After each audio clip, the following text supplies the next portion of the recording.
After 1 month, if I ask them, have you started? They will say, no, Swamiji, I need to start. I'm waiting for the right time. I know people will not practice. Somebody asked me, Swamiji, you know people don't practice. Then why do you continuously preach? Why do you again and again inspire the people to meditate? Why do you tell them to meditate? I tell them to do meditation, just let them understand that they can't do meditation. See, the benefit of taking some technique, benefit of having some initiation can happen in 2 ways. Either you meditate and become enlightened, or you understand you can't meditate. Even that is a big benefit. When you understand you can't, you will start taking towards the other right path which suits you. Which suits you. Just going deep inside you, analyzing, or working more in the emotional way. So both the way is going to work. Both the way is going to work. The idea you and God is one and the same is also a technique. The idea you and the God are two different things is also a technique. Both are technique, not the truth. Truth is something more than what you understand. Because if I say you and God is one and the same, you may start visualizing you become a Krishna. No. You neither know about you nor you know about God. How can you come to the conclusion you and God is one and the same? You can neither come to the conclusion that you and God are one and the same, nor you can say you both are different. When you have these two ideas, again one more idea is given to you, either in the form of upasana or vipassana, to drop these two ideas. When you drop, you enter into a different space, what I call quantum bliss. What I call quantum bliss. Neither suffering nor happiness, just bliss. It is time, we will finish this last lesson. And I have a small meditation technique of 10 minutes.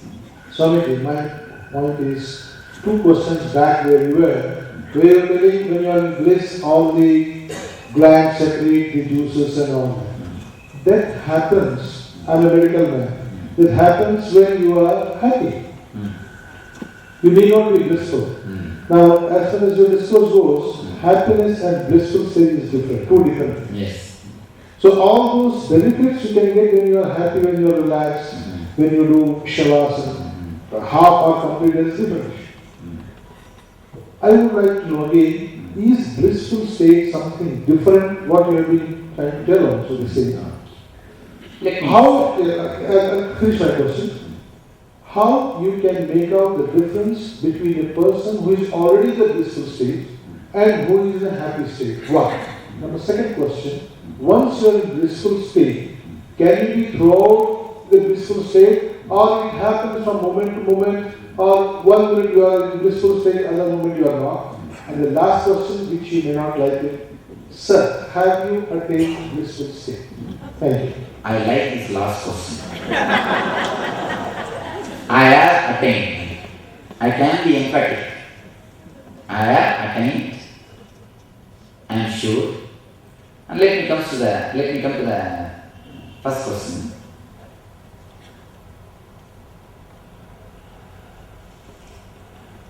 First question which you asked, can you repeat the whole thing? Whatever benefits you get from this blissful state, what you are telling, can happen with happiness when you are simply relaxed, don't worry about it. Yes. Wait a minute. Let me answer the next question. I will come up. First thing, if your bliss is bound by 2 sufferings, if it is fenced by 2 suffering, that is called happiness. If the fence is broken, if the fencing of suffering is not done, if there is no fence of suffering, it is a bliss. As far as the momentary experience concerned, happiness and bliss is one and the same. Only one thing, as far as the space concerned, you enter into the same space at the time of bliss and happiness. Only when the time time comes, the difference happens. As far as the space concerned, bliss and happiness is one and the same. As far as the time concerned, they two are different. If they are bound by time limit, if your bliss is bound by time limit, it is happiness. If your happiness is not bound by time limit, it is a bliss. First thing. Next thing, you say all the joy, all the benefits of bliss happens in the happiness itself. That is to be questioned. You see, for example, you are getting healed by happiness. Naturally, tomorrow you will have again the same headache. Today your headache is healed because of happiness. Tomorrow again you will have the same headache because happiness is lost. But if you are blissful, naturally you will continue to be in the same state, which can again and again rejuvenate your body and mind. So, we can't say all the benefits of the bliss happens with the happiness. Next question. I forgot. Actually, The next question was, this state, is it that you are blissful? The state person will be blissful. Now let me repeat the second question. It will be for momentary purpose. Now let me repeat the second question as you asked. Before that I wanted to tell you a small thing. Please don't mind, I am not hurting you. People come and ask me, Swamiji, please tell me about God, how to know God, teach me something, some technique I should realize God. I just talk to them, without answering them directly, I just talk to them, how is your kids, how is your son, how is your daughter, how is your wife and what they are doing, all these things I talk, what is your profession, everything. After that they will spend more than 2 hours with me, but they will forget the question. They will never raise the subject again. They will never raise the subject again. The Gita, Arjuna puts a series of questions. Immediately Krishna says, this shows you are not interested in answers. This very thing shows you are not interested in answer. Arjuna was just shocked. How can you say, I am interested, that is the reason I am just putting the questions. He says, no, you have a prejudiced concept. That's the reason you continuously put so many questions. If you are open, you cannot build second question. You cannot build second question. If you have a foundation, only then you can build second question. So the very building of the second and third question shows you have an answer. You have answer. Please don't mind, just if you can grasp without taking it very subjectively, it can do a lot in you. That's the reason whenever people put the continuous questions, I tell them, no, I forget. Please come by one by one questions. One by one, come out. Next beautiful question you ask about the bliss and the happiness in a little more deeper way. The question is put with the different words, but the content is same. The content is same. It is not different. Let me explain this way. As long as you don't try to hold the bliss, you don't try to hold the happiness, it continues. Let me give you this example. If you put your hand in the river, and if your hands are open, the river is there in your hand.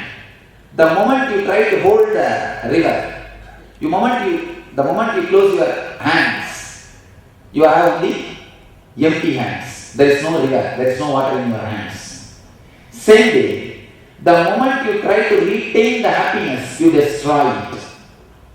People ask me, many people ask me, Swami, please give me some technique to keep this bliss continuously.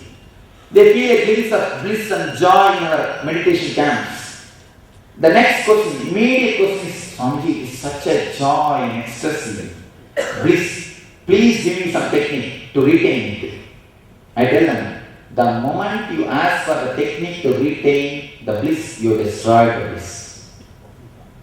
You destroy the bliss. Don't bother. Don't be. See, what is bliss actually? Choicelessness is bliss. The moment you choose bliss, you made a choice. Over.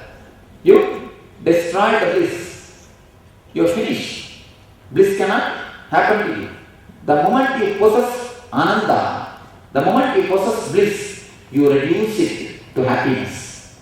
The moment you liberate the happiness from your possessiveness, you start entering into the bliss. The moment you stop craving for bliss, you start achieving bliss.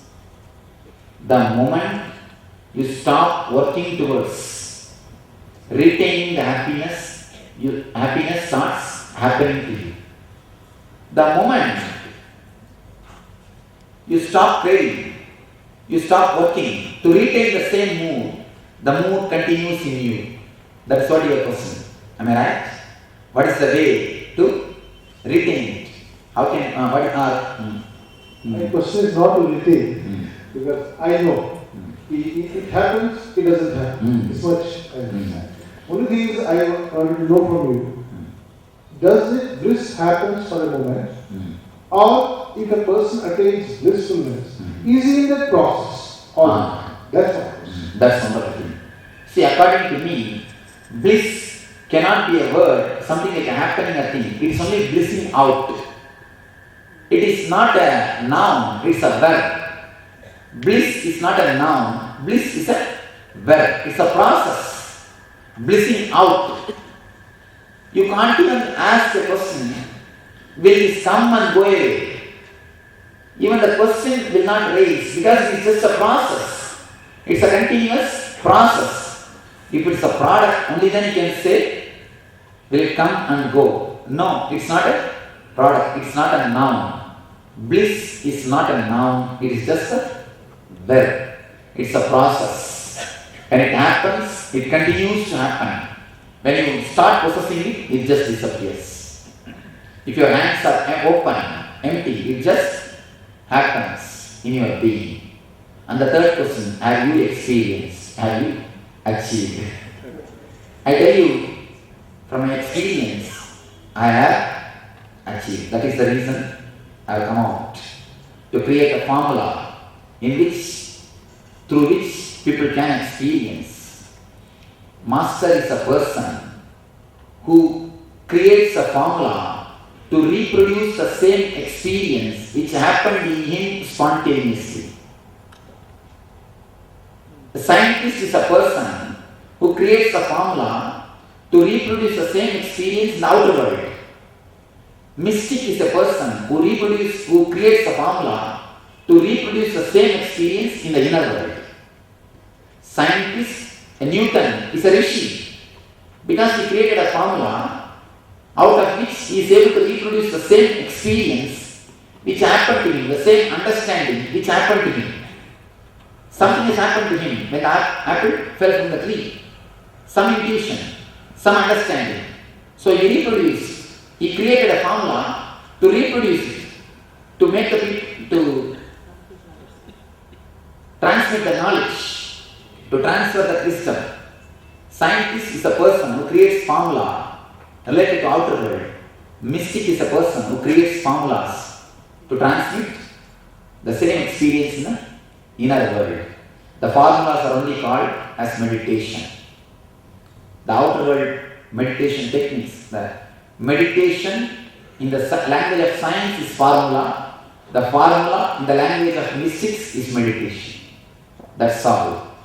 So, when somebody experiences and creates a formula, just try to work with that formula. When the formula works, naturally it is sure, yes, achieve. They asked me, then give us a clear hypothesis, clear idea, what happens exactly at the time of enlightenment, or your meditation experience, whatever you call. I gave them the 4 hypotheses.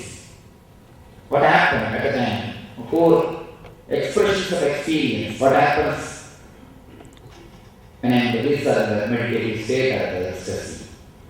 One is the inner chattering disappears. The next thing, the idea of boundary, here ends my body, here starts the existence or the cosmos, that disappears. The idea of boundary is lost. Third, the tremendous bliss and ecstasy happens inside. Fourth, the idea of male or female disappears inside the mind. Even though body is a male, the basic idea of male or female disappears. They said man can never be alive without the thoughts. It is impossible. I do not know about the medical terms, but this is what is my experience. Then they challenge me, can you subject yourself for the research? Will you allow your brain to be, will you allow us to do research on your brain or on your neurological system at the time of your so-called meditation? I said, welcome, you are welcome. They did a research on the neurological system continuously for 5 days through PET scan and QEEG. Finally, they proved, according to their statement, they given the report with the data which they collected after the PET scan and the QEEG. All the 4 ideas which have been expressed is medically and scientifically proved. So the research report is available in the reception center. If somebody is interested, can see the research report. Of course, I generally don't speak about this. Now it's time I have to express it, because what has happened in me can happen in you, just to inspire you, not to say that it has happened in me.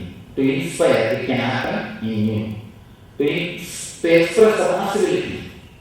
The tree has happened in me, it can happen in you also. Only one thing, seed has to break. But always we say, seed says, no, let the tree happen, then I will break. But the tree says, no, unless you break, I cannot happen. So the war between seed and the tree goes on, tree never happens. Master is a man, master is a person who has become tree. Just says the seed, don't worry, break. I was also a seed, now I became tree. There is every possibility, you also will become tree, open, you can become tree. So, let it break. Let it open to a different dimension of your being. You can become Nithyananda. Let these ideas enter into you. Let this meditation work on you. Let you become eternal bliss, Nithyananda. Thank you.